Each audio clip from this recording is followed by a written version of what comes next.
Bonjour, je suis Jérémy Frison et je suis ravi de vous inviter ou de vous accueillir dans une formation sur l'analyse transgénérationnelle. Alors, nous l'avons nommé psychogénéalogie énergétique, très dur à articuler, mais justement ça fait faire un peu de musculation faciale. Psychogénéalogie énergétique, parce qu'en fait nous allons utiliser tous les apports de l'analyse transgénérationnelle classique, transgénérationnelle aussi c'est difficile à dire, tous les apports de l'analyse transgénérationnelle classique, et nous allons aller du côté invisible, énergétique, de plusieurs façons.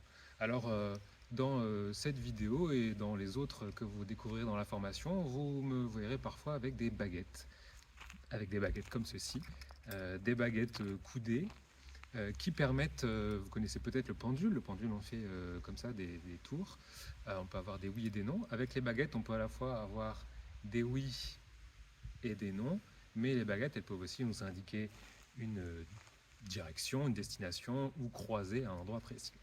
Alors, nous n'allons pas vous former aux baguettes dans cette formation, mais nous allons vous accueillir et vous faire des démonstrations grâce aux baguettes pour que vous vous rendiez compte dans l'espace, physiquement, de ce que peuvent être des charges transgénérationnelles, des exemples d'actes psychomagiques démontrés aux baguettes, hein, comme si on allait chercher des conseils grâce aux baguettes pour appliquer des actes de libération, des soins, des rituels psychomagiques. Le terme psychomagique ayant été développé par Alejandro Jodorowsky, qui a lui aussi travaillé sur la psychogénéalogie, et lui il a appelé ça la métagénéalogie. Donc on va finalement au-delà de la psychogénéalogie, au-delà de l'analyse transgénérationnelle classique, on va chercher dans l'invisible. On ne parle pas forcément d'invisible au sens parler aux défunts ou parler aux guides, on ne parle pas forcément de médiumnité, on parle juste tout simplement, grâce aux baguettes, de qu'est-ce qui se passe dans notre champ énergétique, qui est une manifestation finalement de notre inconscient. J'utilise déjà beaucoup de termes un peu précis que vous aurez l'occasion de découvrir plus en détail dans la formation. Tout simplement, en résumant, je voudrais dire que nos baguettes, dans le cadre de cette vidéo et des suivantes, eh bien, vont nous permettre d'aller chercher des choses qu'on n'aurait pas pu inventer dans des livres ou qu'on n'aurait pas trouvé mentalement, mais tout simplement demander à la vie, puisque quand on se connecte à la vie, on aime bien demander aux baguettes, pardon, on aime bien demander à la vie, et ben nous donner des réponses, nous donner des conseils, de protocoles, de rituels, tout simplement aussi de quoi on a besoin de prendre conscience, que ce soit personnellement dans le cadre d'un soin, hein, des personnes utilisent des baguettes dans le cadre d'un soin, mais là dans le cadre de la formation, on va aussi demander aux baguettes, eh bien, qu'est-ce qui est le plus important, qu'est-ce qu'on peut faire comme acte psychomagique transgénérationnel, etc. etc. Donc c'est le début, c'est le début finalement de la formation, d'une certaine façon, qui commence. Alors on va faire une démonstration. On va demander aux baguettes, non pas aux baguettes, en fait, parce que les baguettes sont des objets, mais qui réagissent à la fois à l'environnement et qui sont une prolongation de ce qui se passe aussi à l'intérieur de moi. Ce que je ne veux pas recevoir et analyser mentalement, eh bien les baguettes peuvent finalement prolonger mon inconscient, prolonger les messages que ma conscience ou d'autres consciences veulent me donner. Et donc ça se manifeste aux baguettes. Alors j'ai envie de demander quelque chose de tout simple à toutes les personnes qui auraient envie de se former, à toutes les personnes qui ont envie aussi peut-être de recevoir, de vivre une séance d'analyse transgénérationnelle ou de psychogénéalogie énergétique.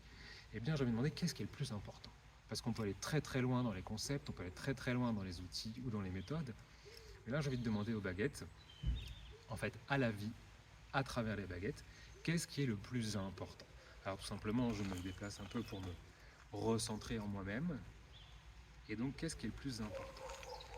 Alors c'est important parce que et intéressant, ça ne m'a fait faire qu'un seul pas. Un seul pas, vous voyez, ça vient et ça croise sur un tout petit peu devant moi. Voilà. Alors ça peut vouloir dire plein de choses quand on essaye de décoder les messages. Je ne vais pas faire trop de théorie, je vais aller directement dans les messages tels qu'ils sont. Mais ça vient croiser à un endroit juste devant moi. Alors devant moi, ça peut être mon futur, ça peut être avancer, ça peut signifier avancer. Mais ça peut aussi être quelque chose qui se trouve au sol. Hein, donc avant de faire la synthèse du message, je vais demander est-ce que c'est au sol ou est-ce que c'est le principe d'avancer. Alors qu'est-ce qui est le plus important en analyse transgénérationnelle? C'est okay. Est-ce que le oui va ouvrir et le non va fermer? Est-ce que le plus important en transgénérationnel, c'est d'avancer? Oui. Est-ce que, donc là j'ai un frisson qui vient me valider la prise de conscience que j'ai, est-ce que le plus important en transgénérationnel, c'est l'idée de grandir? Oui. Alors ça ferme pour me ramener, vous voyez, ça me ramène finalement en arrière, ça referme sur ce qu'il y a au sol. Est-ce que je dois regarder ce qu'il y a au sol également? Oui. Est-ce que je dois prendre ce qu'il y a au sol? Oui. Alors ce qui est intéressant, c'est que c'est une petite mousse, un petit morceau de bois, une petite mousse, on pourrait dire même une petite branche. Ce qui est intéressant dans la mousse, c'est que on pourrait dire que c'est le début de la vie, on pourrait dire que c'est quelque chose qui n'a pas besoin de grand-chose pour grandir, mais qui, si on la laissait se développer comme ça, et ben, créerait de la pelouse, une prairie, etc. Donc là, ça me frissonne une deuxième fois pour me dire qu'en effet, le plus important transgénérationnel, c'est de penser, d'avoir la volonté finalement de grandir, d'avoir la volonté, si on est accompagnant, d'aider les gens à grandir. Parce qu'en fait, on va en transgénérationnel, décidément j'ai du mal à articuler, mais vous avez compris le principe, c'est d'amener les gens à grandir, à sortir de ce qu'on appelle les fictions, qui peuvent être même parfois des cristallisations. Hein. Un trauma, ça peut être une cristallisation à un instant précis, à un âge précis dans la vie, et puis c'est ramener finalement les gens dans le présent pour les ramener à les aider à avancer tout simplement. Hein. C'est ce qu'on appelle lever des blocages. Est-ce qu'il y a un autre message? Est-ce qu'il y a quelque chose d'autre qui est important? Oui. Alors là, je pense qu'on va bouger, et donc, ok. C'est venu juste me poser à côté. D'accord? Comme si j'étais là, et puis ça m'a amené à faire juste un pas de côté. En fait. Là aussi, c'est un peu avancer, mais aussi faire un pas de côté. C'est évidemment ce qu'on appelle, on pourrait appeler ça changer de point de vue. Faire un petit pas de côté. Et donc finalement, c'est regarder d'un œil différent. Vous voyez là, ça pointe vers le futur, ça pointe pas vers le passé. Comme si finalement, c'était pas le passé qui était important dans notre histoire transgénérationnelle, mais c'était comment je peux changer de point de vue sur mon futur, parce que là, ça pointe vraiment sur ma ligne du futur, là, hein, puisque derrière, il y aurait eu mon passé, là, il y aurait eu mon présent, hein, à côté de moi, et puis devant mon futur. Donc on résume, le plus important, c'est d'avancer, d'aider les gens à avancer, de trouver les ressources pour avancer, et on peut faire ça en changeant de point de vue, en faisant un pas de côté. Voilà, ça vient valider pour un pas de côté. Donc, on change de point de vue sur soi, sur son futur. Hein. Finalement, on lève, on change certaines croyances sur le futur, sur soi, sur notre capacité à créer, hein, notre potentiel créateur en tant qu'être humain, sur nos opportunités aussi. Hein, c'est aussi se réconcilier avec le futur, avec la vie, avec ce qu'elle peut nous apporter, etc. Mais vous voyez, là, le message, pour l'instant, ce n'est pas regarder en arrière. Ce n'est pas faites la paix ou faites le bilan, ou faites, comment dirais-je, la liste de ce qui n'a pas fonctionné. C'est d'abord se positionner dans l'idée qu'on va grandir et qu'on veut évoluer au sens évoluer, et qu'on doit d'abord changer de point de vue, faire un pas de côté. Donc c'est regarder différemment son futur, et donc ce qui nous permet d'avancer. Et on va demander est-ce qu'il y a une suite. À partir de ce moment-là, ça m'amène derrière moi. On pourrait dire que c'est derrière moi. Alors par exemple, si la branche paternelle, elle se symboliserait où, la branche paternelle? Par ici. Et la branche maternelle, par ici. Hein, donc on a symboliquement une branche paternelle, comme s'il y avait deux branches derrière moi, hein, qui m'alimentaient normalement. Une branche paternelle qui est là, symboliquement, une branche maternelle qui est là. Alors, qu'est-ce qui est le plus important ensuite? Est-ce que je vais demander où est le symbole de ma naissance? D'accord. Donc c'est aussi, dans une première étape, ce serait se poser des questionnements sur sa naissance. Et ça, c'est ce qu'on fait dans notre formation, c'est dans quel contexte je suis né. C'est se rappeler, parce que finalement, on sait où on est né, on sait comment on est né, mais ce qui nous a marqué, c'est en général ce qui s'est passé après. C'est ce qu'on nous a dit, ce qu'on nous a pas dit, ce qu'on nous a fait, ce qu'on n'a pas fait, ce qu'on nous a transmis ou pas transmis. Mais finalement, se replacer on va dire, dans ce point d'origine qu'est la naissance, il y a déjà beaucoup de choses qui se jouent autour, ce qu'on appelle le périnatal. Dans quel contexte on est arrivé?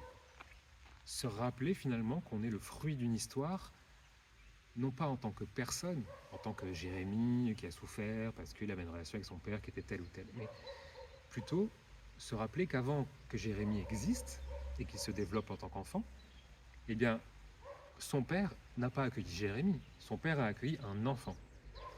Qu'est-ce qui s'est passé dans cette, à ce moment-là, une triade, mais avant une diade familiale? Qu'est-ce que ça veut dire d'accueillir un enfant?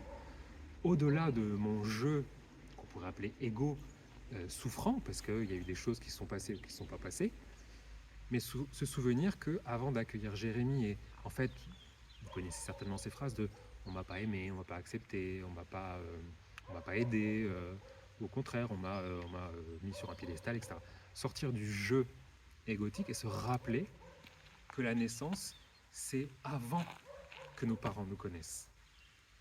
C'est se replacer dans ce contexte, on parle de point zéro, de se dire, ok, au-delà du jeu égotique souffrant, malheureux, qui accumule ensuite les conséquences de ça, des problèmes, des blocages, des maladies, c'est se rappeler de qu'est-ce qui s'est passé dans ce périnatal. Donc pourquoi mes parents m'accueillent à ce moment-là? Pourquoi cette date-là? On va beaucoup travailler sur les dates, les ancêtres qui sont en lien avec ma date de naissance, ma date de conception, autour de ce cycle familial. On va parler très simplement, on va dire, de ce cycle familial ou ce cycle de naissance. Donc c'est se replacer dans un jeu, non pas égotique, mais le jeu de l'enfant, familial. Dans quelles conditions j'arrive? Ça, c'est vraiment important de se replacer d'abord en dehors de l'ego, finalement. C'est ça que vient nous dire placez-vous dans ce point-là de naissance. Est-ce qu'il y a une autre information importante pour tout ce qui est transgénérationnel? Alors là, ça vient faire comme des zigzags, ou ça vient faire des zigzags, ou ça vient prendre une zone là devant moi. Alors ça vient prendre une zone. Alors ça vient prendre une zone. On va peut-être montrer à la caméra que ça prend cette petite zone là, qui est assez délimitée finalement dans le sol. Donc les baguettes, elles viennent chercher un symbole. C'est un symbole qui est un rond, qui est un ovale. Ça va être plutôt sur un ovale.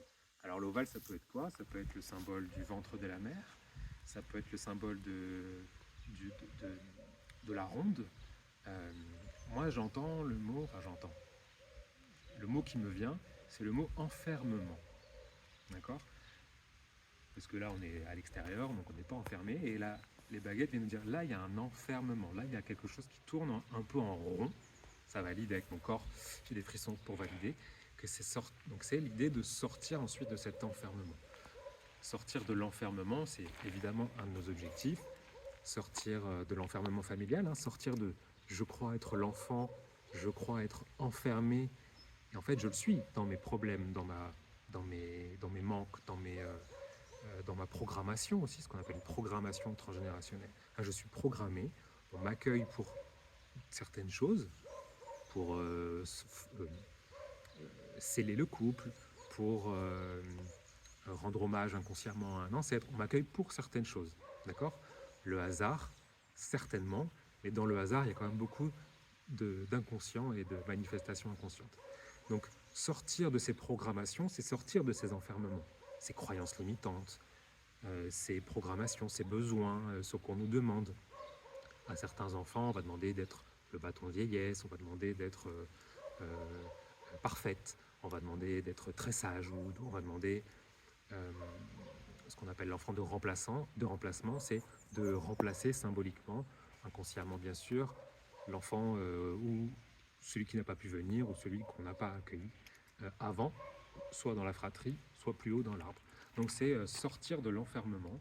Donc c'est finalement ce qu'on va faire dans notre formation, c'est faire la liste de tous ces enfermements invisibles, ces enfermements inconscients, que ce soit des croyances, des comportements, des habitudes, des façons de gérer nos émotions, des loyautés, c'est un des grands sujets qu'on va aborder dans cette formation, c'est la loyauté, c'est à quoi je reste loyal, à des secrets, à des tabous, à des mots, à des habitudes alimentaires, à des addictions, etc. etc. Donc c'est sortir de ces loyautés pour sortir de cet enfermement, d'accord? Enfermement, de cet enfer qui tourne là en boucle et qui en fait me ment, parce que ce n'est pas ma vérité profonde qui demande à s'exprimer. C'est un enfermement, je réponds à cet enfermement souvent par amour. La loyauté, c'est souvent une démarche d'amour, pas seulement de loyauté ou d'enfermement volontaire, bien sûr. C'est une démarche d'amour, on rend hommage, on veut rester dans le clan, dans le groupe, mais c'est aussi sortir de ces loyautés. Ce n'est pas trahir les êtres, mais trahir le système dans lequel on nous a enfermés, souvent par amour aussi, pour nous protéger. Est-ce qu'il y a autre chose qui est important là maintenant? Non, donc on résume. Ok. Donc pour se positionner, on va dire, correctement, en tout cas pour bien démarrer cette démarche, soit de soins transgénérationnels, soit de cette formation que vous allez suivre, eh bien c'est se positionner en se disant qu'on va grandir et qu'on a envie de grandir. On va aller chercher entre autres ce qu'on appelle les âges clandestins, là où c'est cristalliser la conscience et là où elle s'est bloquée. On va se déporter un peu, changer de croyance, faire un pas de côté sur notre présent. On va se repositionner dans un point zéro finalement et se considérer comme un être au-delà de l'ego souffrant. Et puis on va faire la liste et essayer de sortir de cet enfermement.